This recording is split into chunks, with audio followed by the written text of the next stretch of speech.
Je vais vous présenter l'utilisation du porte-vélo.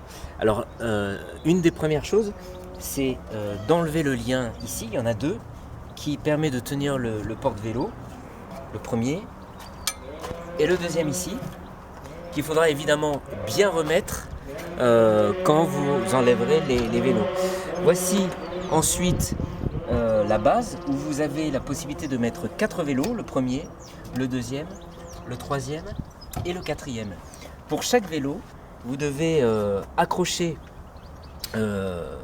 chaque roue avec cet élément qui est réglable en longueur. Vous en avez un devant et vous en avez un à l'arrière. Ce qui est vraiment très important quand vous allez conduire, c'est que ces vélos tiennent bien. C'est pour cela que le vélo qui sera le plus proche du camping-car devra être accroché par son cadre avec cet élément rouge. Vous le fermerez. Donc là, il y a une vis à enlever, à replacer à l'intérieur. Je ne le remets pas. Mais ça doit tenir le premier vélo qui est le plus proche du camping-car.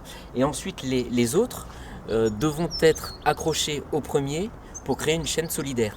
Et ça, vous allez utiliser une chaîne et vous pouvez aussi utiliser un cadenas pour éviter tout risque de vol.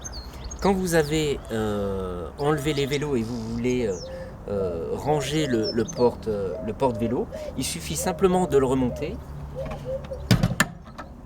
Mais en rabattant ça ne suffit pas pour que le porte-vélo tienne. Il faut absolument, et ça c'est vraiment essentiel, pour pas que ça tombe en conduite, repositionner ces deux liens.